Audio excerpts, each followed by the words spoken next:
Making headlines this hour, Maldives and Saudi Arabia reaffirms their shared commitment to strengthening their long-standing bilateral relationship during a courtesy call by a Saudi delegation on President Dr. Mohamed Muizzu. Parliament accepts the government-proposed Maldives 2.0 Digital Transformation Bill and the Digital Identity Bill, forwarding both pieces of legislation to the Parliament's Information and Communications Technology Committee for further review. And Minister of Economic Development says all land transport services in the Maldives are expected to be digitized by the end of August.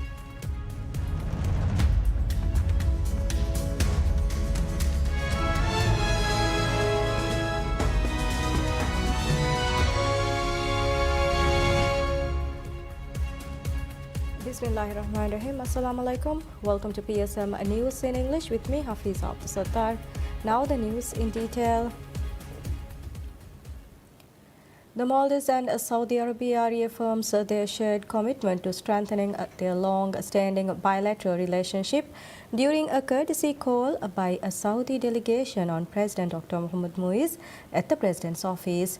The visiting delegation was accompanied by the ambassador of Saudi Arabia to the Maldives, Yahya Hassan Al Qahtani. During the meeting, President Muizzu expressed his appreciation to the custodian of the two holy mosques, King Salman bin Abdulaziz Al Saud, and His Royal Highness Prince Mohammed bin Salman bin Abdulaziz Al Saud, Crown Prince and Prime Minister of Saudi Arabia, for the kingdom's enduring generosity and steadfast cooperation in supporting the Maldives' socio-economic development. The Saudi delegation thanked the President and the government of the Maldives for the warm welcome and hospitality extended during the visit. The meeting concluded with both sides reiterating their shared interest in further strengthening the close and brotherly relations between the two nations. Cabinet ministers and senior officials from the President's office were also in attendance.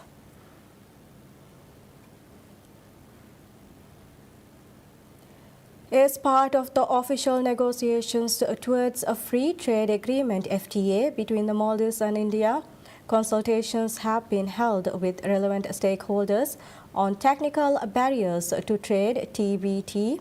The Ministry of Economic Development, Transport and Trade stated that the purpose of these discussions is to identify the challenges faced by businesses and explore ways to address them through the FTA. Technical barriers to trade (TBT) refer to regulatory and technical requirements that can affect trade between two countries. These include product standards, testing procedures, certification requirements, and labeling regulations. The meeting, attended by government agencies and companies involved in the Maldives export sector, focused on measures to ensure the safety and quality of goods traded between the two countries.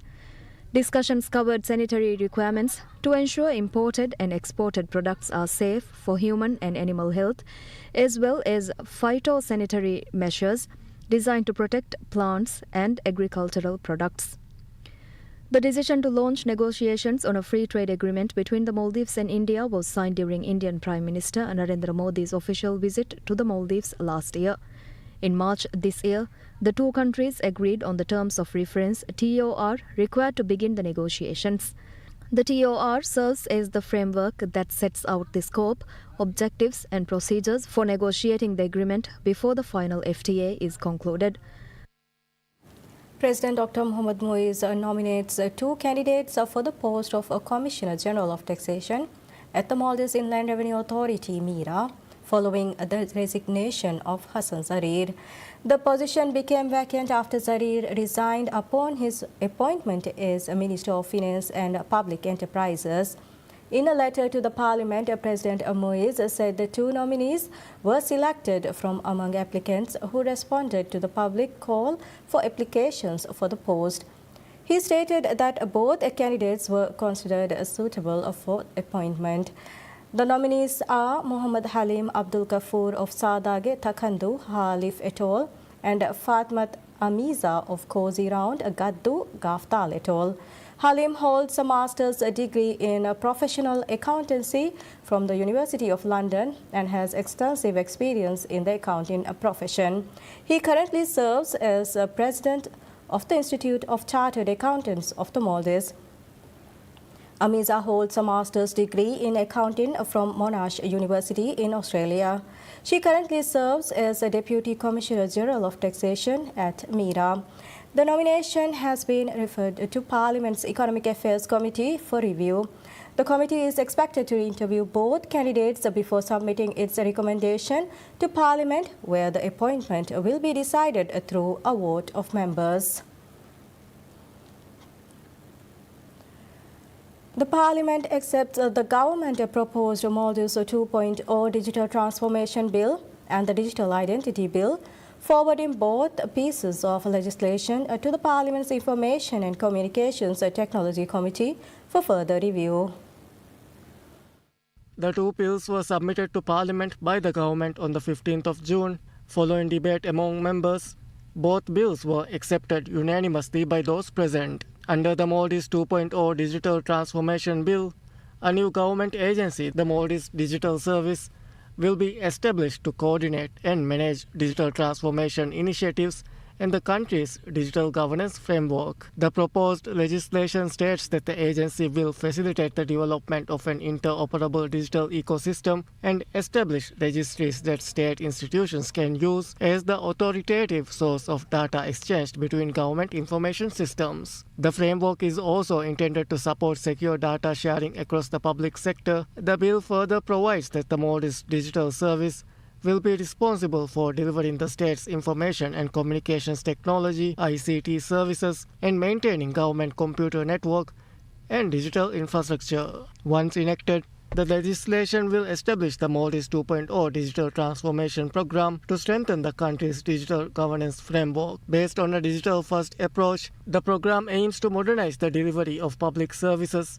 and government administration through technology while improving efficiency, strengthening public administration, and creating a secure digital ecosystem that commands public confidence. The Digital Identity Bill sets out the legal framework for designing and operating a secure digital identity system for verifying identities during online transactions and services involving state institutions, legal entities, and other parties. The proposed legislation also requires the establishment of a Digital Identity Technical Advisory Committee to oversee the operation and development of the system. In addition, the bill defines the responsibilities of identity providers, system participants, and data contributors while setting out the circumstances under which the use of digital identities and personal data will be prohibited. Following their acceptance by Parliament, both bills have been referred to the Information and Communications Technology Committee for detailed review and evaluation.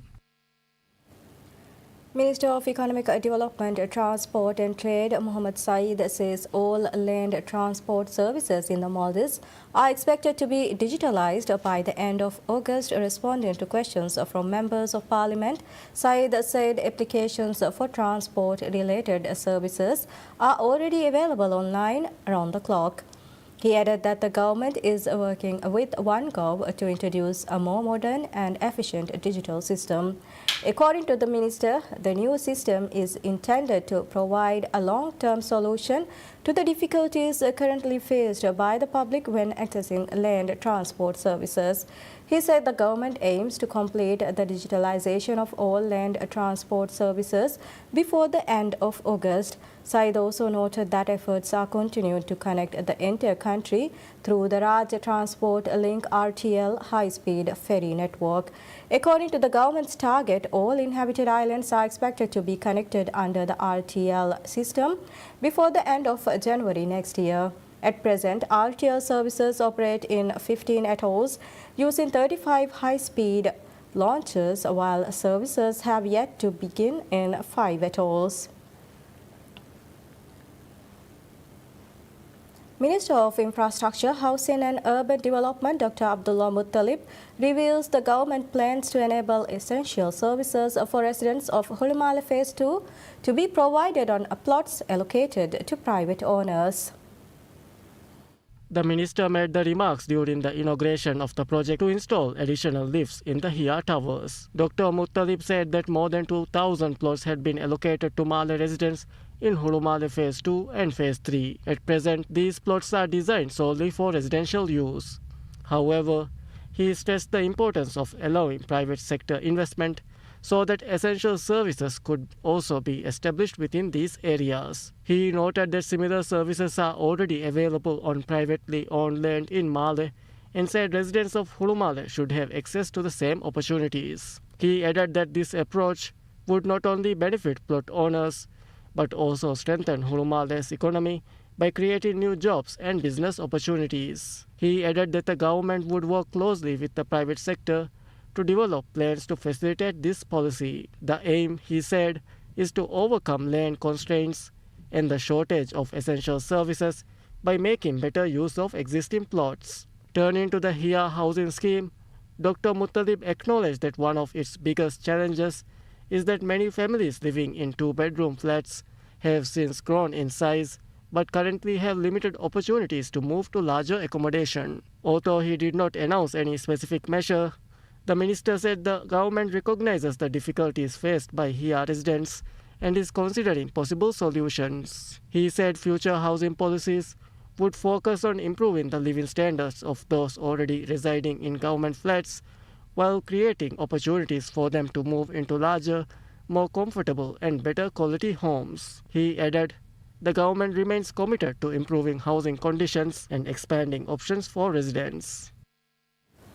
According to the Minister of Infrastructure, Housing and Urban Development, Dr. Abdullah Muttalib, the government will work to identify new housing opportunities to improve the living conditions of residents of the HIA housing scheme.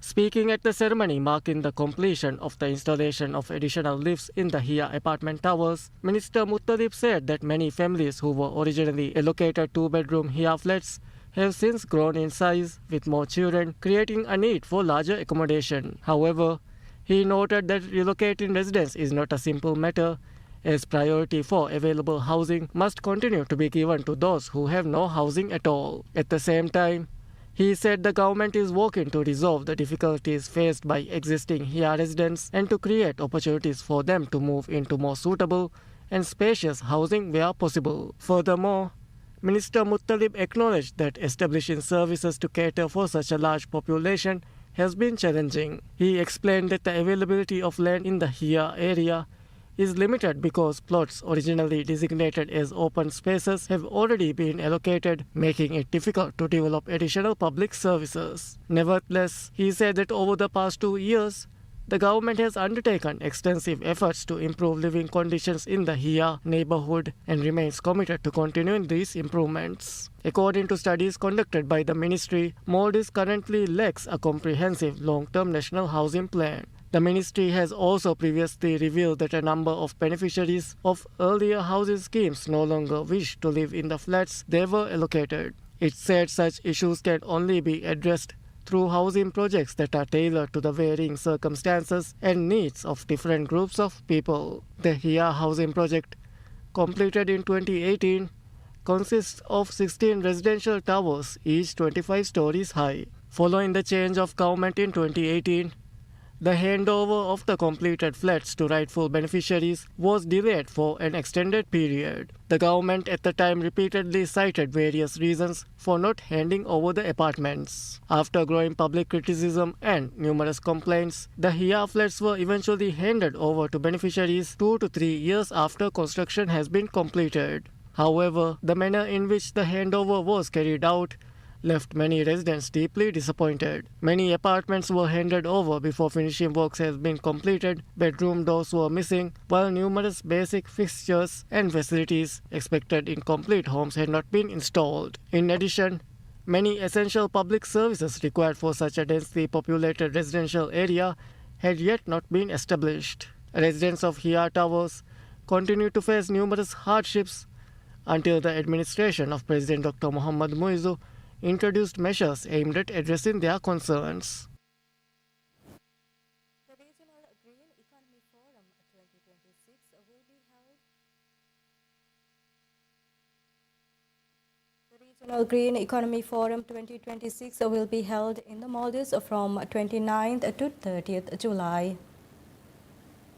The Ministry of Climate Change, Environment and Energy, in partnership with the World Green Economy Organization and the Alliance of Small Island States, will host the forum from 29th to 30th July at Curuba, Maldives. The forum aims to address key strategies for building a sustainable and resilient future for the Asia-Pacific region. It will bring together government leaders, international organizations, private sector representatives, and environmental experts. The inaugural Regional Green Economy Forum was held in Tangier, Morocco last year under the theme Carbon Neutral Cities. This year's forum will be held under the theme Shaping a Sustainable and Resilient Future for the Asia-Pacific. Discussions will focus on building a sustainable future for the Asia-Pacific region, supporting small island developing states and coastal economies, attracting green investments, strengthening public-private partnerships, and promoting digital and technological solutions.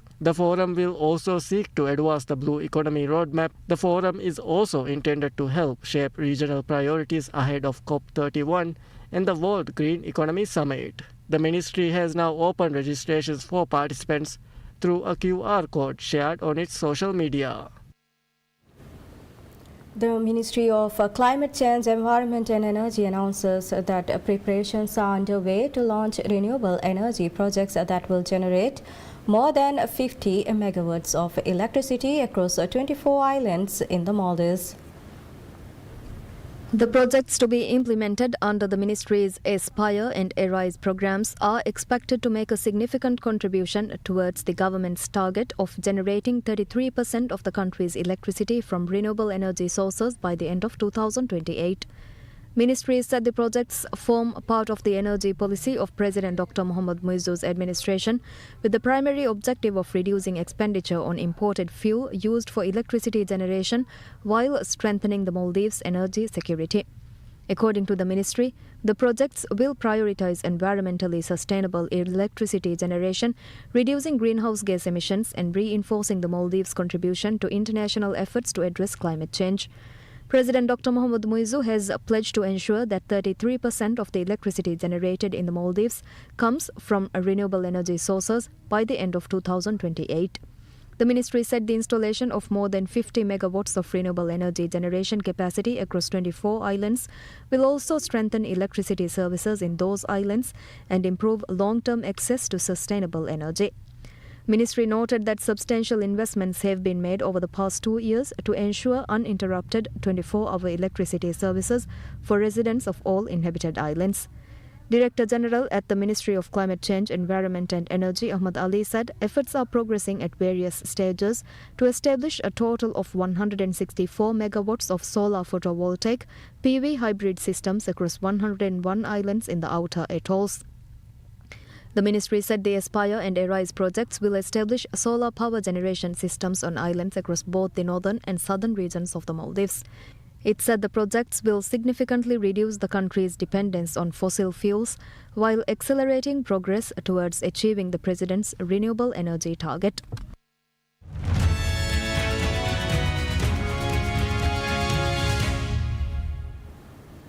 South Korean chipmaker SK Hynix launches its $28 billion US listing, according to its regulatory filings, in one of the world's largest new share sales as it capitalizes on the global AI boom. The company will sell 17.79 million new shares in the depository receipt listing on the Nasdaq, making it one of the world's most valuable tech companies. 10 ADRs, also known as American Depository Receipts, will represent one common share, and the stock will be sold in a price range due to be revealed on next week Monday based on SK Hynix's Seoul trading price. SK Hynix's share price was trading 1% higher, and the stock is up about 273% this year as it rides surging global investor demand for AI stocks. Korea's Kospi was up 0.2%. SK Hynix has been among the world's largest beneficiaries of the AI boom as it outperformed its major rivals Samsung Electronics and Micron. The final price of the New York listing is due to be set on Thursday, June 9th, ahead of a stock starting trade on Friday, the June 10th regulatory filings show. The company's management will meet global investors on a roadshow this week. The deal is expected to be the second biggest share sale after a record $85.7 billion initial public offering by SpaceX last month, surpassing Saudi Aramco's $25.6 billion IPO in 2019 and Alibaba's similar-sized offerings in 2014.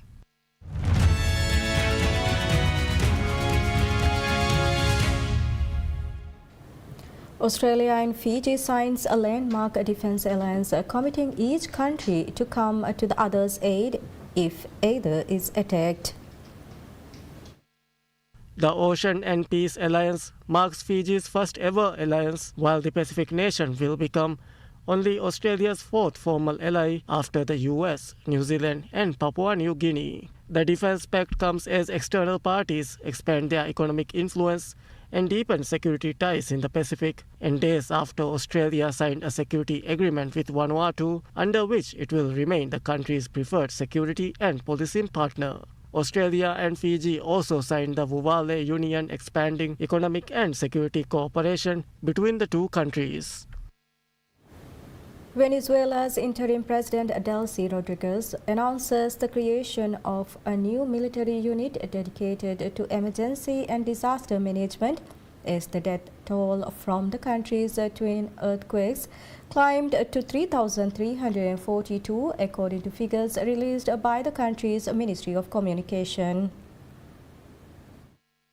Rodriguez made the announcement in a speech marking the 215th anniversary of Venezuelan independence, defending her government's handling of the disaster amid mounting criticism from survivors and aid organizations who have described the official response as slow and inadequate. The interim president said security forces had already been deployed to affected areas and confirmed that the new military unit would be established to bolster the country's capacity to respond to future emergencies and natural disasters. She did not provide further details on the unit's structure, size, or timeline for deployment. The new quake tally also showed approximately 16,470 people injured and 17,345 left homeless following the magnitude 7.2 and 7.5 earthquakes that struck on June 24th, devastating the coastal state of La Guaira and surrounding areas.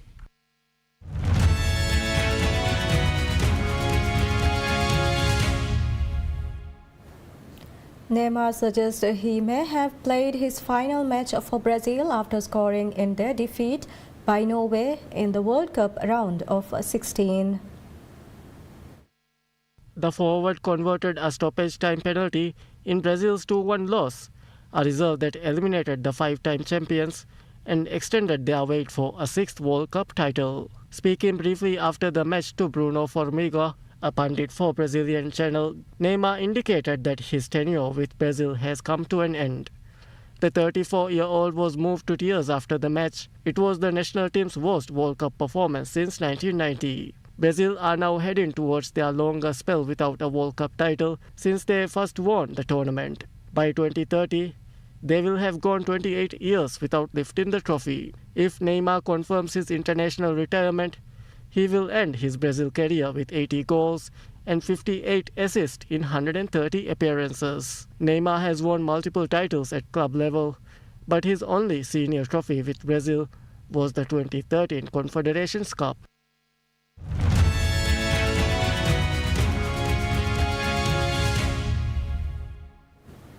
Champion eater Joey Chestnut successfully defends his title despite consuming fewer hot dogs than a year earlier. Battling not only other competitions but also extreme heat at the annual Nathan's Famous Hot Dog Eating Contest in New York City's Coney Island, Chestnut scored his 18th mustard belt win by downing 66 hot dogs. Chestnut, who ate 70.5 hot dogs at the 2025 event, said the historic heat pummeling much of the East Coast kept him from making a run at his own record of 76 set in 2021. The midday heat neared 100 degrees Fahrenheit or 38 degrees Celsius with high humidity affecting the burn texture and the eater's fitness levels. At one point during the competition, sweat dripped from Chestnut's forehead, down his nose, and onto the half-eaten hot dog in his mouth. The 2024 champion, Patrick Bartoletti, came in second this year, eating 51 hot dogs. Undefeated women's champion Miki Sudo won her 12th title with 38.75 hot dogs eaten. And that's all we have for this hour. Thank you for watching. Wish you all a very pleasant time ahead.